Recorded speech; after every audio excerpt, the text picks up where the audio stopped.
like a toilet mine. That car you saw from time to time belongs to Wendy O. Williams, lead singer of the controversial band, the Plasmatics. This car becomes history on Tomorrow, Coast to Coast, right here, right now.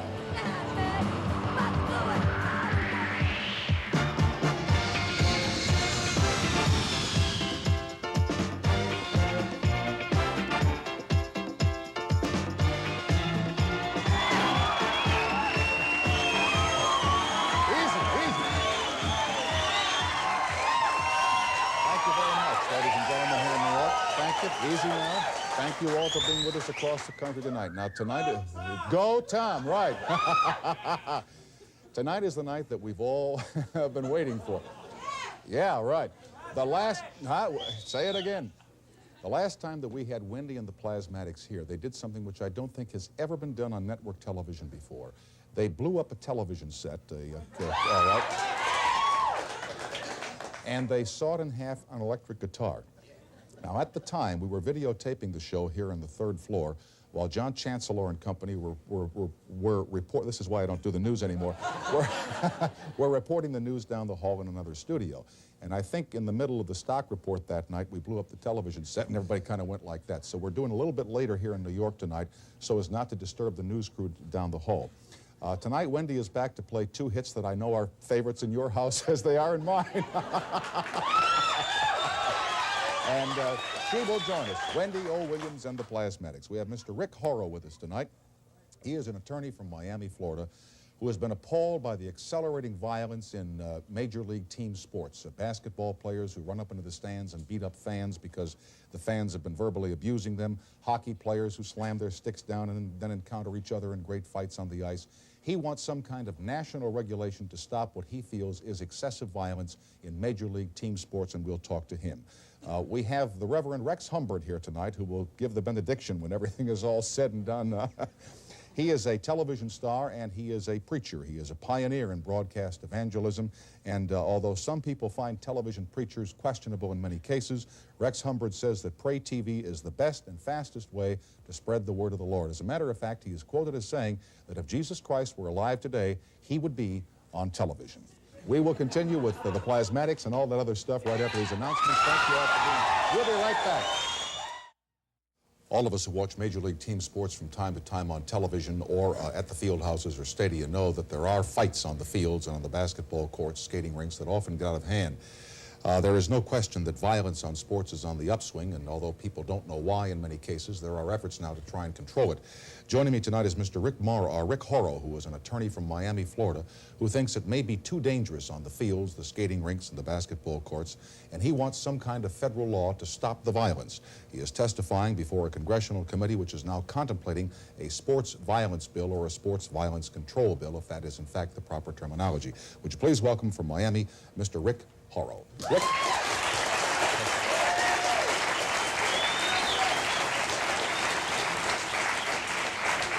What got you into this? What's your motivation here to try and control this violence on the sports field? All I needed to see was a couple of hockey games to know that this really wasn't the way the sport was intended to be played. I drafted the first draft of a book at Harvard Law School, which is turning into a book, Sports Violence. I wrote some legislation when I was working with a federal judge in Washington. The legislation snowballed, and it got introduced last July 31st as the Sports Violence Act by Ronald Model, a Democratic congressman from Parma, Ohio. John Conyers, who chairs a subcommittee on criminal justice, decided to carry the ball, if you will, to explore the general issue of violence in sports as it affects society, not necessarily the specific merits of the bill. We've had 3 sets of hearings. The last sets of hearings were yesterday in Washington. We've had a lot of influential people testify to the detrimental effects of violence in sports, and the intent really is to spread the word. You know, I was talking with Joe Califano here last night. We got into a little discussion, maybe an argument in the minds of some people, as to why the government gets involved in so many areas of our lives. What the hell do we need the government now involved in patrolling violence in sports? Why can't the leagues do this if, in fact, they have not? That's a good point, and we really don't need the government in, Tom, if we could be rest assured that the leagues would take care of the problem, would clean up their own houses. Unfortunately, they have no inclination to to do it to the level that would say, look, we as the federal government ought to stand back and let him do it completely.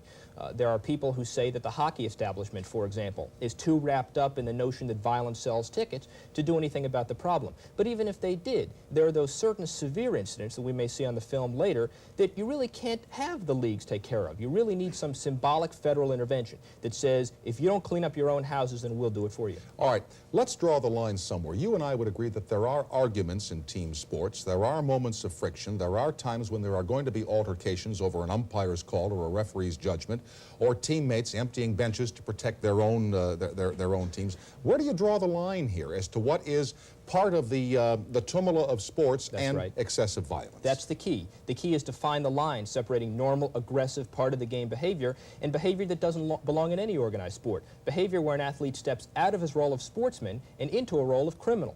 And the bill that we've drafted defines excessive physical force as force that's not reasonably related to the competitive goals of the sport.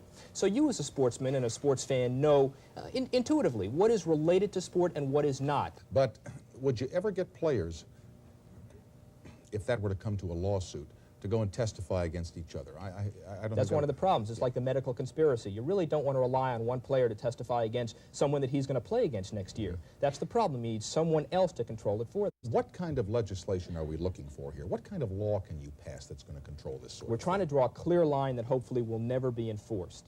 It's a deterrent that will suggest, look, you people can control your own level of violence. We will create a symbolic federal statute that says if you step over this line that's indicated by these three illustrations here, you're going to risk the threat of criminal prosecution. But in the case of the basketball players, wasn't the offender fined $10,000 and suspended for 60 days without pay by Commissioner Larry O'Brien? He was fined and suspended that exact amount. And well, wouldn't that be a deterrent? It would be somewhat of a deterrent, but you still need more of a deterrent. The deterrent, the threat of going to jail if you do these types of things again. Now, I'm not suggesting that we do this all the time. What I am suggesting is in those handful of cases, you do say you can't take the law into your own hands. To say defer to the league is no more appropriate than to say defer to General Motors when one foreman shoots another foreman on the assembly line, for example. You just say in certain instances the criminal law is needed to take that symbolic step.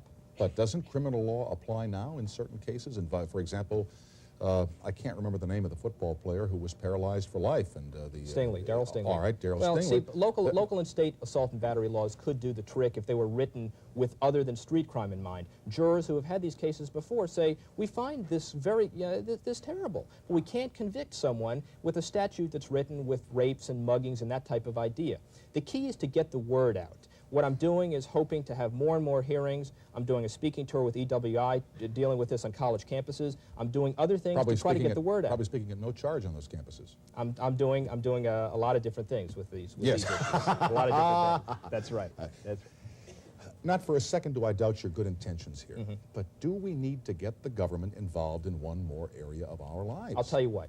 If I thought for a moment... And how can you, what are we going to have, a guy in the stadium watching every single game who's a representative of Uncle Sam to make sure that nothing goes on there? No, see, here's the problem now. When you say, do we need the big government in? The big government is in now. The state and localities, as I said before, has these assault and battery laws that they could go ahead and enforce. But these are vague. So what happens? Well, you have someone going to the home rink, doing a number on a home team star, right before re-election time. What happens? Well, you have a vague statute, the politician wants to make a name for himself, and he might indict in a situation where you really shouldn't take the guy to court. It's on the good side of that line that I talked about before.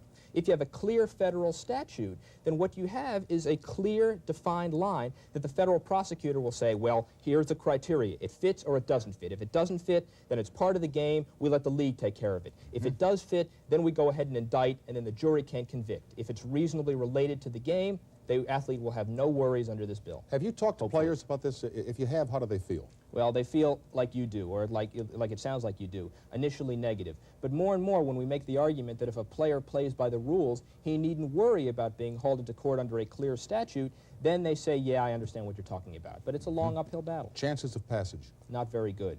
Chances of getting an effect, a significant effect through this publicity, very good, I think. All right. Mr. Horrow, thank you for being with us tonight, and all best to you on the old college lecture tour. Thank you for having me on. Mr. Rick Horrow, attorney from Miami, Florida. Wendy and the Plasmatics. After this, for our sponsors and the NBC television stations. Thank you, Rick. Well, it's time now for another moment in the history of quality television here on the old... Losing the host. when we do this, the crew here in the studio gets these things to wear. The rest of us fend for ourselves. The last time Wendy O. Williams and the Plasmatics were here, they sawed in half a guitar and they smashed a working television set. For reasons not entirely known, I might add. Tonight, Wendy O. Williams and the Plasmatics are back. She recently beat an obscenity rap in the city of Cleveland, Ohio. Whoopee. And she is here now with the Plasmatics to perform a new song called Head Ranger. Wendy and the Plasmatics, here they are! All you head babies out there, you know who you are.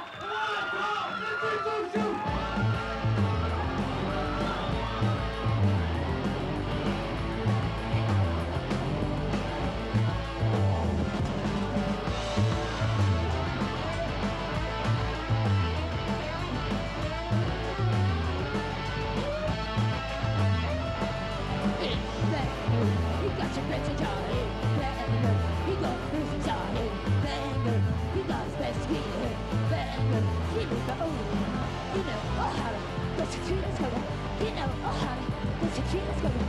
You know, how to get your cheetahs covered. You know. Hey, banger. You got your friends and Johnny, banger. You got a person's eye, banger. He got his best gear, banger. He was the only one, you know, how to get your cheetahs covered. You know, how to get your cheetahs covered. You know, how to get your cheetahs covered. You know. Yeah, banger. You got your face and job, banger. You got a person's eye, banger. He got his best gear, banger. He was the only one, you know, how to get your cheetahs covered. You know, how to get your cheetahs covered. You know, how to get your cheetahs covered. You know.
Now, we're going to do this one time. Would you welcome back now, please, from the Plasmatics, Wendy O. Williams.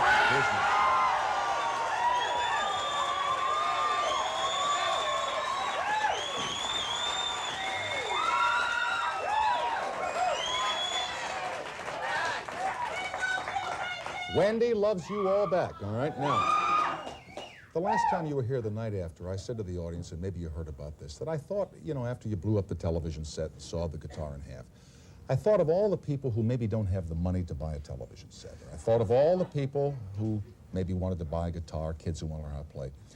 Do you ever think about that when you do that sort of thing? And I understand it's not a put down, but I just wonder what goes through your mind when you're doing that sort of thing. Well, I like to do it, but there's also, you know, like in our society, like things are way out of whack. Yeah? Like it seems that it's normal for rape and murder to go on, but it's not normal to smash a TV set. And I think things are out of proportion. And like, I'm like exercising the evil in society when I'm smashing these things, because I'm showing that these are just things. And I'm sure I give away my age group when I talk like that, but, you know, there are a lot of people who are, forgive me, beyond the age of 40 like I am, who look at Wendy and see an attractive, bright person who's got some talent. I mean, you got some music in you, and we wonder, maybe if she'd quiet it down just a little bit and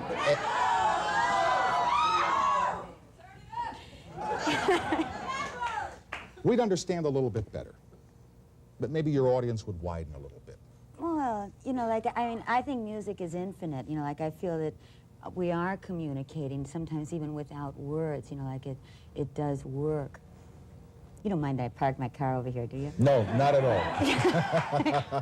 I mean, what we do, like, we do make money at what we do, too. And, like, another thing, like, I think, you know, materialism is rampant, you know, like, with violence and everything in our society.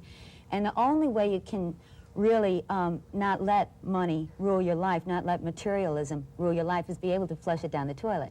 Yeah, Which but is... then, yeah, but then you have to go out tomorrow to get some more so that you can flush it down the toilet that night, if you know what I mean. We love to do it. We love to do it. And it's also like we are out, we're bound and determined to undermine the status quo. And this is the ultimate to the society. Oh.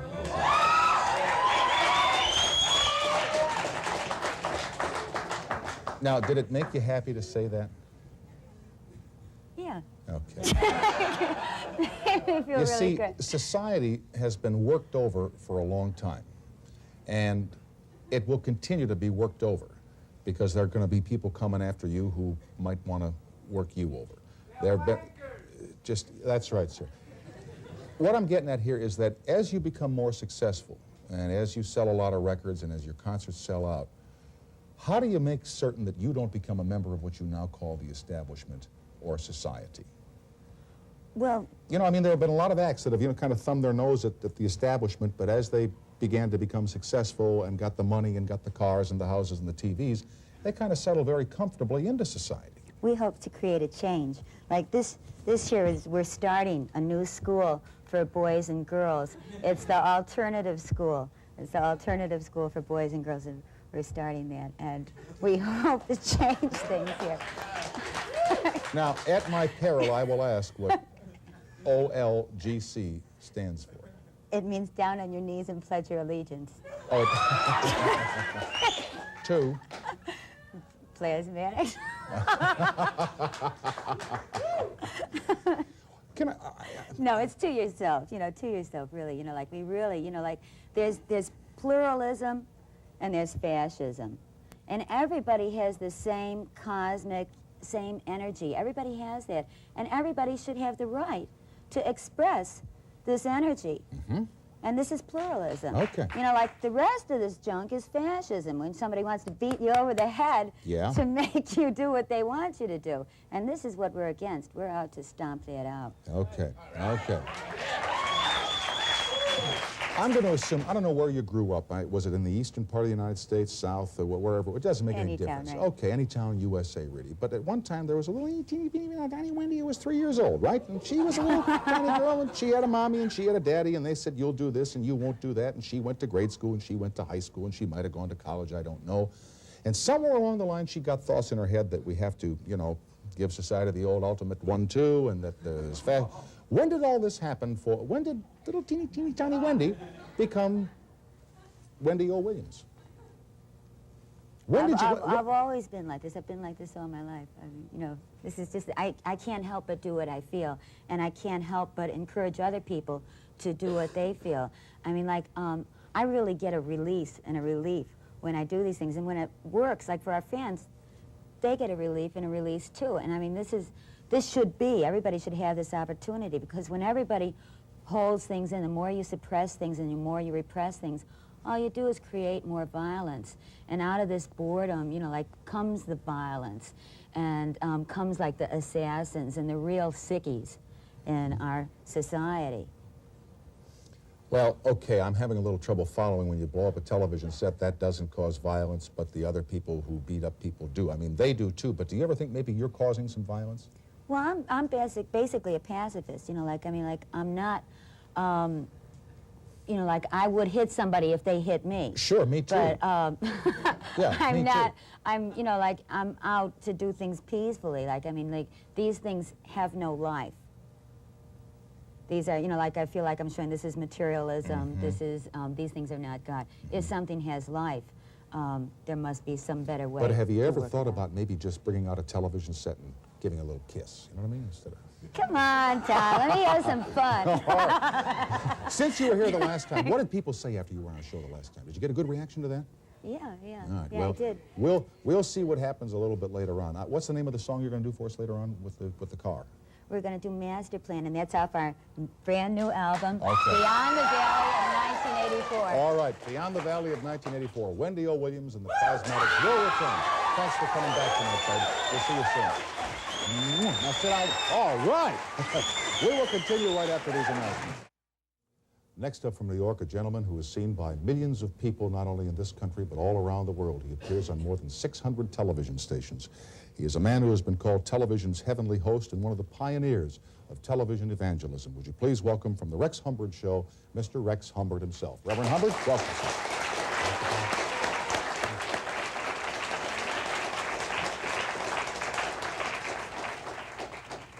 You know, it's a night of contrast here.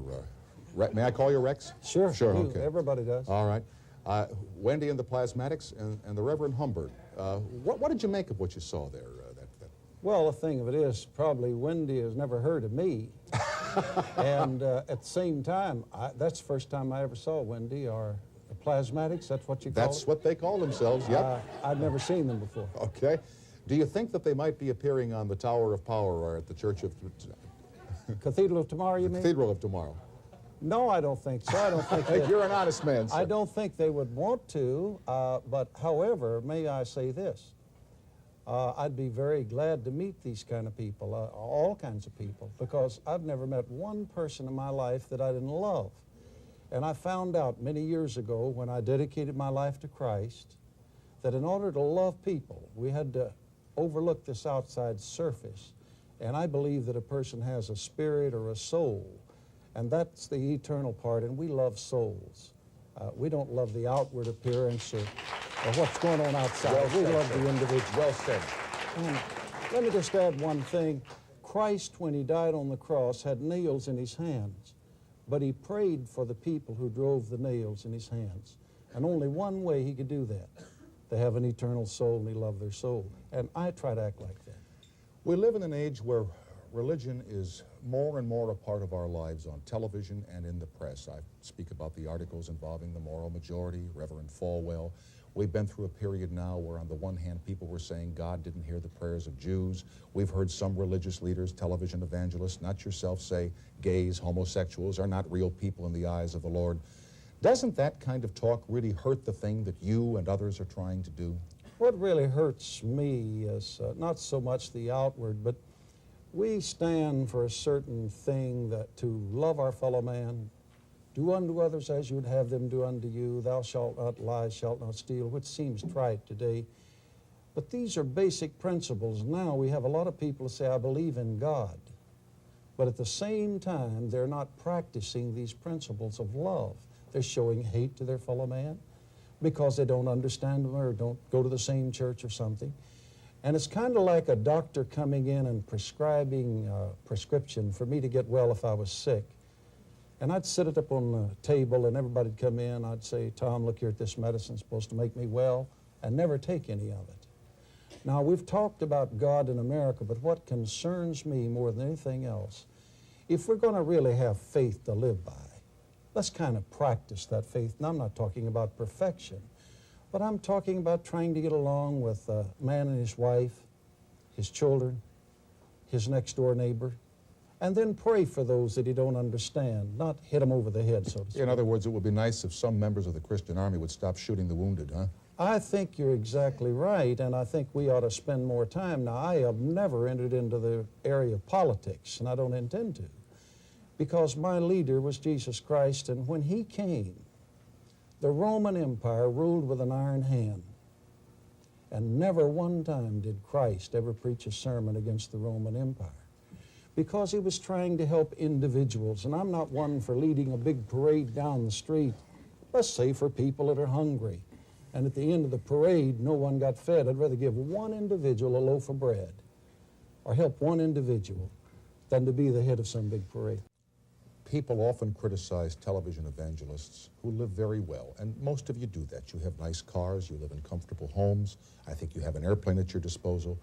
I don't criticize that, but I say, do you ever feel guilty about some of the material things that come with your job, or does Billy Graham do? First of all, I receive a salary, and I can't talk about other people, but I can talk about Rick's. So I have taken my salary, which is set by an outside organization, has nothing to do with our organization. It sets the salary of 1,000 people that work for us all over the world in all of our offices. Our Board of Trustees does not do that, and I do not do it. And they are hired outside, just like our auditors, to set those salaries. Now, what I do with my salary they give me should be my business. Yes, sir. Not the contribution that's given for the television. Now, I've taken that, Tom, and I've gone down to Florida, and I bought a condominium over on the ocean. I kept it for a year and a half and made 250% profit because the bank had most of the money. I had a little. So I bought another one, and I made a profit on it. Then I bought me a home. Now, some people would say I'm dipping into the till, where I'm just trying to use a little business sense. We have a body and a mind and a soul, and I want to keep them all straight. And if I can do that and live a little better, thank God that I've got enough brains to do it. Okay. Rex, thanks for being with us tonight. You're a good man, the Reverend Rex Humber. Now with Master Plan, Wendy Williams and the Plasmatics. Here they are.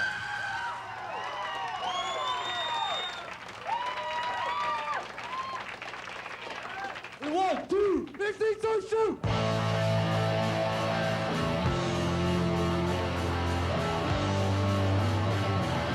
Master Plan!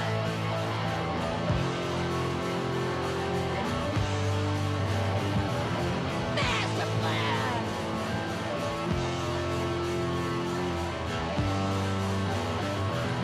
Master Plan!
Iacocca, eat your heart out. Now, we we have a videotape by Ron Harris coming up called Erotic Aerobics, but this is for all the people who pitch used cars on late-night television during movies. Hi, folks. Nick Shamus here from Giant Felix Chevrolet, just off the Harbor Freeway, Jefferson and Figueroa. Home of 14,975 cars and trucks, all inside our giant rainproof showroom. You know, folks turn down elsewhere, turn up with a car at Giant Felix Chevrolet. So come on into Giant Felix Chevrolet, just off the Harbor Freeway. Jefferson and Figueroa say, habla español, and thank you. Good night, everybody.